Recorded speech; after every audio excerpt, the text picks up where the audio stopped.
Hello everyone, let's continue lesson 6 Object Oriented Concept Part 2. First property is encapsulation. For any computer program, two core elements are data and function. कोई भी programme के लिए उसके दो element होते हैं वो होता है data and function. Structure procedure programming views these two core element as two separate entities. ठीक है, जो स्ट्रक्चर प्रोग्रामिंग है उसमें इन दोनों को अलग अलग रखा जाता है. Where is object oriented programming views them as a single entity. और ऑब्जेक्ट ओरिएंटेड प्रोग्रामिंग में ये एक सिंगल एंटिटी के तौर पे देखा जाता है. In procedure programming, data can be altered by any component of the program. It is not protected from the modification. Procedure programming में क्या है, ये एक उसका ड्रॉबैक है कि कोई भी डेटा है वो अल्टर्ड यानी कि चेंज हो सकता है. It is not protected from modification, यानी कि मॉडिफिकेशन करने में ये प्रोटेक्टेड नहीं है, कोई भी इसको मॉडिफाई कर सकता है. In object-oriented programming, these problem can be solved using encapsulation. तो ये जो एक मेन प्रॉब्लम थी उसको जो ऑब्जेक्ट ओरिएंटेड प्रोग्रामिंग है उसने सोल्व कर दिया है using encapsulation property. Here data and the methods that manipulate data are guarded against modification or misuse by other component of the program. These mechanism of providing protection to data, क्या mechanism of providing protection to data and method of a program is called encapsulation. क्या है? Providing protection to data. Data को protection provide करता है और method को, किसके? Programme के मेथड और डेटा को प्रोटेक्शन प्रोवाइड करेगा वो प्रोग्राम जो है इसको हम कहेंगे encapsulation. It is used for providing protection. This is possible by wrapping data and method into a single unit known as the class and declaring them as a private. ये possible है, यानी कि data को cover करना है. ठीक है, data और मेथड को कवर करना है इनटू अ सिंगल यूनिट, यानी कि एक क्लास होगा आपका. ठीक है, क्लास के अंदर आपके डेटा और फंक्शंस होंगे. उस क्लास को आपको प्राइवेट डिक्लेयर कर देना है. जैसे ही आप उसको प्राइवेट डिक्लेयर करोगे, कोई अदर पर्सन जो है या उसमें मॉडिफिकेशन या दूसरा क्लास जो है उसमें मॉडिफिकेशन कर पाएगा नहीं. तो वो क्या हो जाएगा? प्राइवेट हो जाएगा, सेफ हो जाएगा. ठीक है, तो ये एनकैप्सुलेशन का काम है. Private member of class are not available directly to outside world. जो प्राइवेट मेंबर के क्लास के जो मेंबर्स है, ठीक है, ऑब्जेक्ट है, फिर मेथड है, वो डायरेक्टली किसी और क्लास में यूज़ हो पाएंगे नहीं. If necessary the data is made available via public method. अगर आपको ज़रूरत है तो आपको डेटा को और मेथड को क्या कर देना है? पब्लिक कर देना है. Thus encapsulation provide data hiding capability. इसलिए जो encapsulation है वो जो डेटा हाइडिंग कैपेबिलिटी है वो प्रोवाइड करता है. Encapsulation keep the data safe from unintended action and inadvertent access by outside object. Encapsulation जो है वो डेटा को सेफ रखता है. किससे? जो अनइंटेंडेड एक्शन है. ठीक है, जो बाहर का एक्शन, जो हैकर्स है वो क्या कर सकते, आपके डेटा को हैक कर सकते हैं, या फिर कोई भी किसी भी टाइप का कोई एक वायरस है. ठीक है, तो उससे क्या होगा, आपका जो डेटा है वो सेफ रहेगा और एक कोई भी बाहर से ऑब्जेक्ट को एक्सेस कर पाएगा नहीं. Data abstraction. Data abstraction is a process of representing the essential feature of the object without including implementation detail. Abstraction is a concept that hides the complexity. It says what it does but not how it is done. ठीक है, data abstraction. अब ये क्या है, आपका जो essential feature है उसको रिप्रेजेंट करेगा विदाउट इंक्लूडिंग इम्प्लीमेंटेशन डिटेल. ठीक है, तो यहाँ पे एब्स्ट्रैक्शन का कंसेप्ट क्या है? हाइड द कॉम्प्लेक्सिटी, यानी कि वो क्या कर रहा है वो आपको पता चलेगा. What it does but not how it done. But किस तरीके से वो प्रोग्राम काम कर रहा है वो आपको पता चलेगा नहीं। Let's take one real life example of a television set. We can turn television set on and off, change the channel, adjust the volume, but we do not know its internal detail like how it receives a signal over the air or through a cable, how it translates them and finally display them on the screen. Thus, there is a clear separation of internal implementation of television set from its external interface. ठीक है, आप अगर television को start करते हो, उसको on off करते हो, वॉल्यूम कम ज़्यादा करते हो, चेंज द चैनल चेंज करते हो, वो सब आपको पता है किस तरीके से करना है, लेकिन वो काम किस तरीके से करना है, जो उसकी इंटरनल प्रोसेस है, वो आपको पता नहीं है। तो सेम वे एब्स्ट्रैक्शन का काम भी यही है कि क्या करना है वो आपको पता है, लेकिन किस तरीके से करना है वो आपको पता हो, उसकी जो मेथड है, इम्प्लीमेंटेशन है, वो आपको पता चलेगा नहीं। We can play with it by external interface like the power button, channel changer and volume control without having any knowledge of its internal. आप उस फंक्शन का यहाँ पे उस फंक्शन का आप सारे फंक्शन का यूज़ कर सकते हो, लेकिन वो किस तरीके से वर्क कर रहा है वो आपको पता चलेगा नहीं। Data abstraction thus is a technique that relies on the separation of interface and implementation. For example, when we use function like sqrt25, sqrt यानी कि वो स्क्वायर रूट का फंक्शन है, ठीक है। आपको सिर्फ क्या करना है, sqrt और ब्रैकेट में आपको जिसका स्क्वायर रूट निकालना है वो डिजिट डालना है, and printf hello word, printf भी एक फंक्शन है, वो हेलो वर्ड। अब इन दोनों का काम क्या है, sqrt का काम है स्क्वायर रूट निकालना और printf का काम क्या है, जो ब्रैकेट में जो होगा वो प्रिंट करना है। बस आपको यही काम करना है, लेकिन वो किस तरीके से इंटरनल वर्क करता है वो आपको पता होता नहीं है। In C programming we never thought of how they are implemented, ठीक है, वो किस तरीके से काम कर रहे हैं वो आपको पता नहीं है। तो मेन डेटा एब्स्ट्रैक्शन का काम क्या है कि what it does but not how it is done. Data abstraction provide the skeleton और टेम्पलेट फॉर आवर यूज। एक जो बाहरी एक्सटर्नल पार्ट होता है, एक स्केलेटन होता है या टेम्पलेट होता है, वो आपको प्रोवाइड करेगा। The system hide certain details of how data is stored, created and maintained. All that is visible to the rest of the world is the abstract behavior of the data type. Details of how that behavior is implemented are hidden so that they can be changed as per need without impacting other. ठीक है, अगर आपने एक application create की है, उसमें आप किसी एक फंक्शन का यूज़ कर रहे हो, अगर आप डेटा एब्स्ट्रैक्शन का यूज़ कर रहे हो तो वहाँ पे आप क्या करोगे, सिर्फ स्केलेटन प्रोवाइड करोगे या एक टेम्पलेट प्रोवाइड करोगे, ठीक है, इम्प्लीमेंटेशन डिटेल या फंक्शन का नेम, लेकिन वो वर्क कैसे कर रहा है वो सिर्फ आपको पता होगा क्योंकि आपने उसका कोडिंग किया हुआ है, ठीक है। तो आपको क्या करना है, जो उसकी इम्प्लीमेंटेशन डिटेल है वो हिडन रखनी है, ठीक है। तो ये कंसेप्ट हो गया डेटा एब्स्ट्रैक्शन का। Data abstract data type ADT or structure in C, C++, classes in C++, Java are example for data abstraction. In ADT, we simply define a data type and a set of operation on it. We do not show the implementation of operation. The basic difference between data encapsulation and data abstraction is encapsulation protect the data by making them inaccessible from outside. वो क्या करेगा, आपके class को private कर देगा, यानी कि बाहर का कोई भी जो इंट्रूडर्स है वो आपके डेटा को कोई भी एक्सेस नहीं कर पाएगा, ठीक है, वो इनएक्सेसिबल हो जाएगा फ्रॉम द आउटसाइड।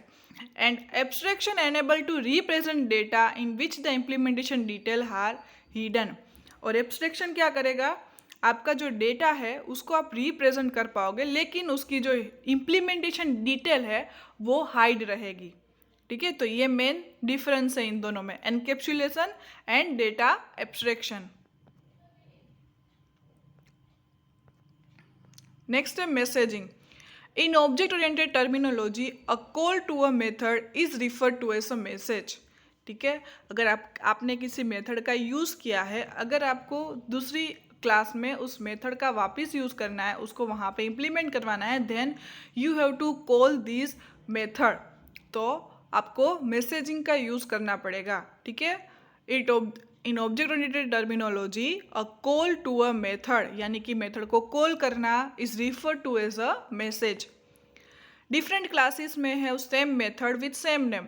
अलग अलग क्लासेस का सेम नेम हो सकता है, सेम मेथड हो सकती है। For example, class date has method name display that display the date object in specific format. मान लो कि एक क्लास है डेट क्लास, उसके अंदर एक मेथड है डिस्प्ले नाम की मेथड है, ठीक है। उस डिस्प्ले मेथड का काम क्या है, जिसके अंदर जो डेट का जो स्पेसिफिक फॉर्मेट है वो डिस्प्ले करवाना है। Suppose there are other class time and person. मान लो कि एक डेट के अलावा दूसरे दो क्लासेस है टाइम एंड पर्सन, ठीक है। एक डेट क्लास है, दूसरा है टाइम और थर्ड है person, both having method with same name display.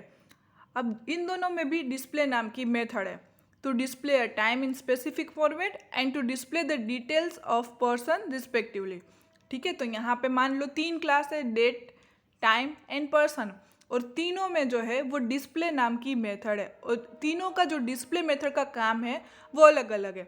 Date का क्या है कि आपको डेट की जो स्पेसिफिक फॉर्मेट है वो डिस्प्ले होगी। टाइम का काम क्या है, स्पेसिफिक टाइम फॉर्मेट डिस्प्ले होगा। एंड पर्सन का जो पर्सन है, ठीक है, उनकी जो डिटेल है वो डिस्प्ले होगी।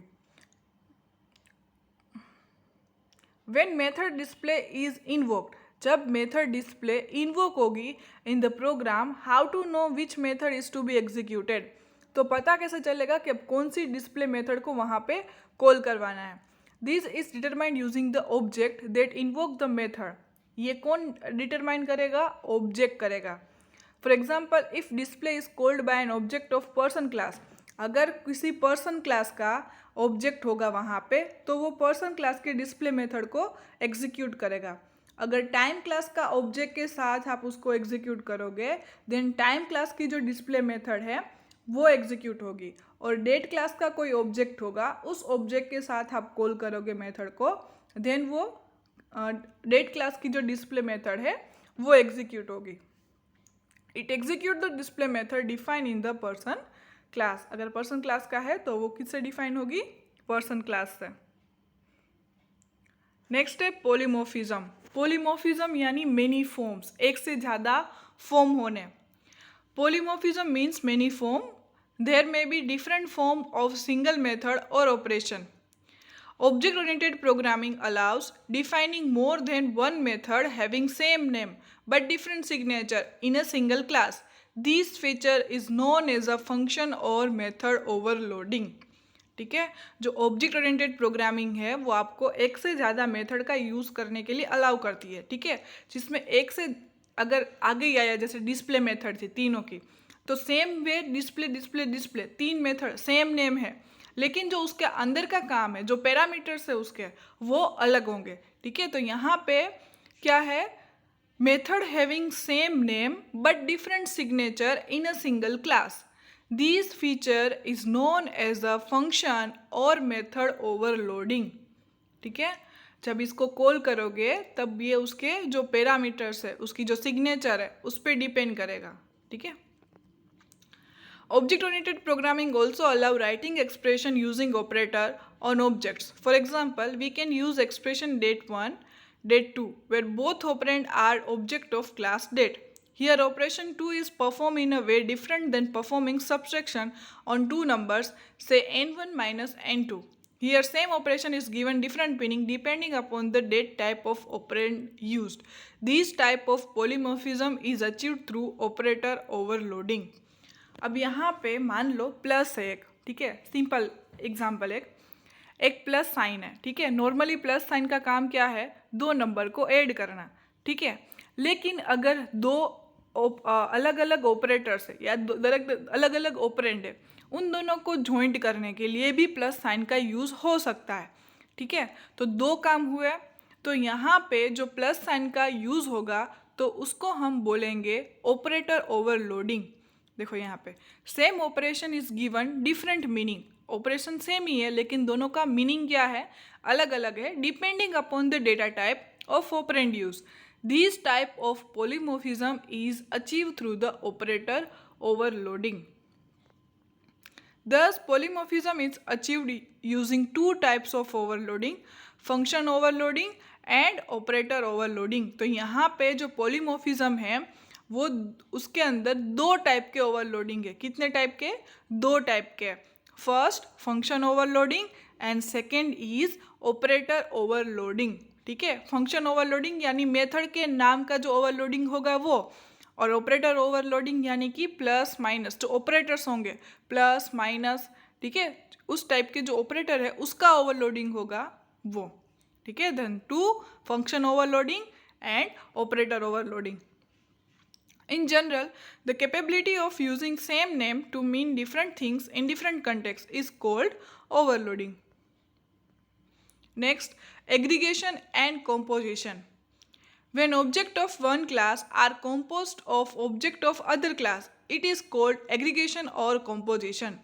यानी कि एक क्लास का कोई ऑब्जेक्ट है वो दूसरे क्लास में यूज हो रहा है, यानी कि composed हो रहा है, composed of object of other class. It is called aggregation or composition. It represent has a or a part of relationship between classes. याद रखिएगा, जो एग्रीगेशन और कॉम्पोजिशन रिप्रेजेंट किस में होगा? हैज अ रिलेशनशिप और a part of relationship between classes. For example, motherboard is a part of computer, यानी कि एक क्लास है, ठीक है, उसका जो ऑब्जेक्ट है वो दूसरे क्लास से रिलेट हो रहा है. ठीक है, तो उन दोनों के बीच में जो रिलेशन बना वो होता है एग्रीगेशन और कॉम्पोजिशन. ठीक है, तो यहाँ पे उसका रिप्रेजेंटेशन कैसे होगा? हैज अ और a part of relationship between classes. For example, motherboard is a part of computer. देखो यहाँ पे तीन क्लासेस हैं, नेम, एड्रेस एंड पर्सन. अब नेम और एड्रेस ये दोनों के अंदर जो ऑब्जेक्ट यूज हुए हैं, देखिए फर्स्ट नेम के अंदर, यानी कि फर्स्ट नेम, देखो ये रहा फर्स्ट नेम, मिडल नेम और लास्ट नेम, ये एक क्लास है. दूसरा एड्रेस है जिसके अंदर हाउस, स्ट्रीट, सिटी, स्टेट और पिन कोड, ये तीन ऑब्जेक्ट है. अब पर्सन क्लास में क्या हो रहा है? यूज हो रहा है नेम. नेम यानी कि ये पूरा जो क्लास है वो इसमें इस एक ऑब्जेक्ट के अंदर आ गया, और एड्रेस का जो पूरा ये क्लास है वो एड्रेस ऑब्जेक्ट के अंदर आ गया. यानी कि ये और ये इन दोनों का जो पूरा ऑब्जेक्ट्स है, जो सारे ऑब्जेक्ट्स है वो पर्सन क्लास में यूज हो रहे हैं, यानी कि ये दोनों क्लास है वो पर्सन क्लास से रिलेशन में है. ठीक है, तो ये जो रिलेशन हुए वो है एग्रीगेशन. एग्रीगेशन वर्सेस कॉम्पोजिशन, दोनों में डिफरेंस क्या है? Aggregation represent non exclusive relationship between two classes. याद रखिएगा ये कि एग्रीगेशन जो है वो जो रिप्रेजेंट करता है non exclusive relationship between two classes. Basic aggregation is represented using any empty diamond symbol next to the whole class. अब जब आप इसका डायग्राम क्रिएट करोगे, ठीक है, जो एक मॉडल क्रिएट करोगे आपके एक कोडिंग का, ठीक है, उसमें अगर वहाँ पे आपको दो क्लास के बीच में एम्प्टी डायमंड सिंबल दिखाई दे तो उसका मतलब ये हो गया कि ये क्या है? एग्रीगेशन है. Composition represent exclusive relationship between two classes. Aggregation में क्या था? नॉन एक्सक्लूसिव, जबकि कॉम्पोजिशन में क्या है?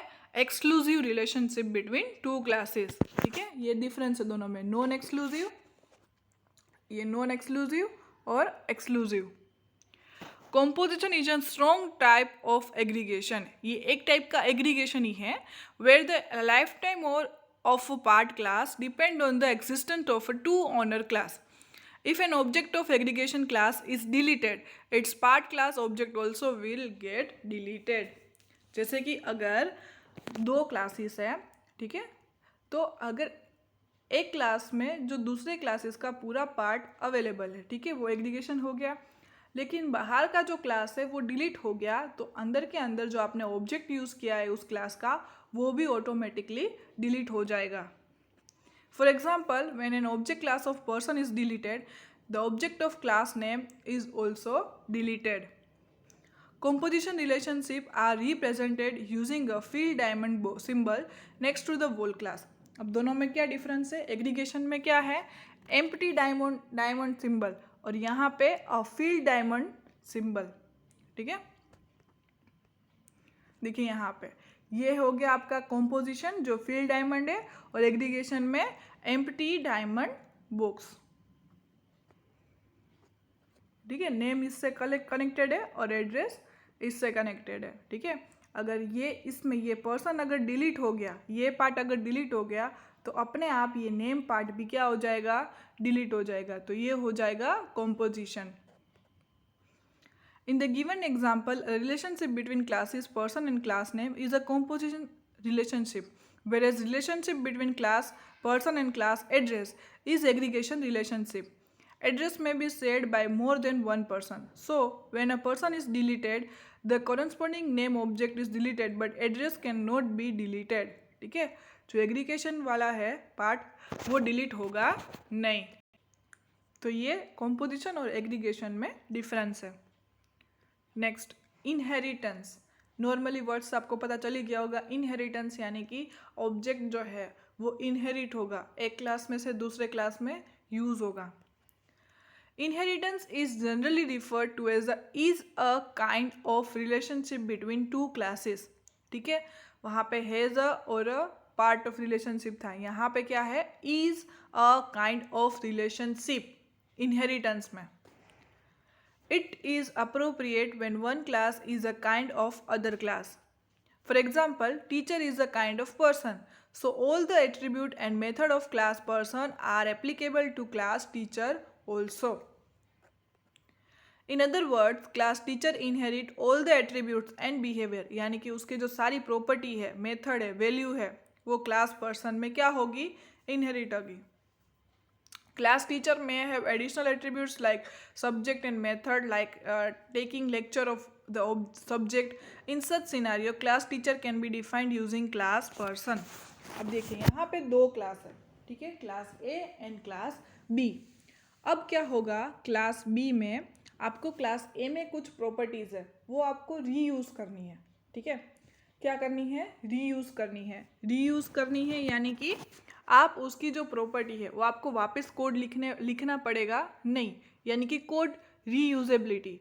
तो कोड जो क्लास ए है उसमें से आप कुछ फीचर्स क्लास बी में ऐड कर सकते हो, इनहेरिट कर सकते हो। ऑल्सो क्लास बी में आप कुछ एक्स्ट्रा ऑब्जेक्ट भी ऐड कर सकते हो। तो ये हो गया आपका inheritance concept. Inheritance refers to the capability of defining a new class of object that inherit the characteristics of another existing class.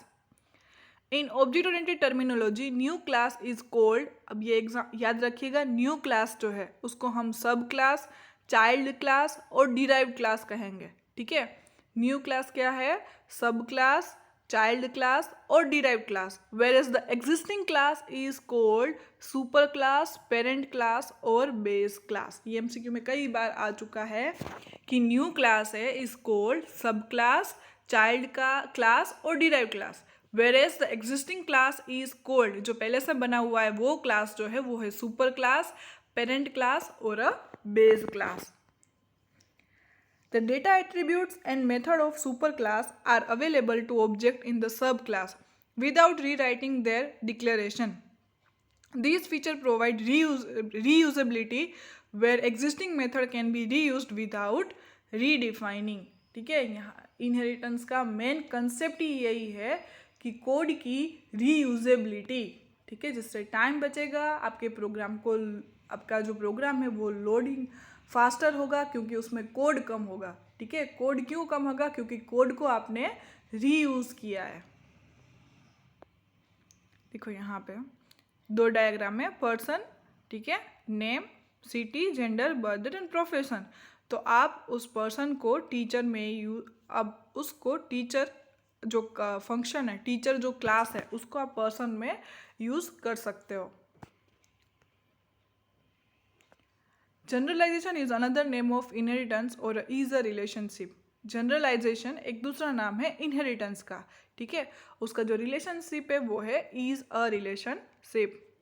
It refers to relationship between two classes where one class is a specialized version of another. ठीक है, दो classes होगा, दो classes के बीच में relationship होगा, जबकि एक क्लास जो है वो क्या होगा, एक स्पेशल वर्जन होगा अनदर क्लास का। Common attribute and method are defined in a superclass. Subclass is specialized version with additional attributes and methods. Sometimes there may be a classical hierarchy of inheritance between classes. For example, class employee can be derived from class person. Then class teacher can be derived from employee. And here employee is a kind of person and teacher is a kind of employee. Such type of inheritance is known as a multi-level inheritance. Multi-level यानी कि class ए में से class B में, class B में से class C में. तो ये हो गया एक लेवल, ठीक है, मल्टी लेवल. ए का फीचर बी में भी होगा, बी का और ए का फीचर होगा सी में यूज होगा. देखिए यहाँ पे पर्सन, एम्प्लॉय और टीचर, ठीक है, टीचर में एम्प्लॉय भी यूज होगा, पर्सन भी यूज होगा. अब composition versus inheritance. In inheritance, class inherit from other classes in order to share, reuse or extend functionality. Here there exists a kind of relationship between superclass and subclass. ठीक है, इनका जो main काम inheritance का क्या है, reuse और extend functionality. And दूसरा काम क्या है, उसका रिलेशनशिप कौन सा होगा, अ काइंड ऑफ रिलेशनशिप. जबकि कॉम्पोजिशन क्लासेस में do not inherit from other class, यानी कि दूसरे क्लास में से आप इनहेरिट नहीं कर सकते, but are composed of other class, यानी कि पूरे का पूरा जो क्लास है वो दूसरे क्लास में कॉम्पोज्ड कर सकते हो. Class contain the attributes where some attributes are object of other class type. Thank you.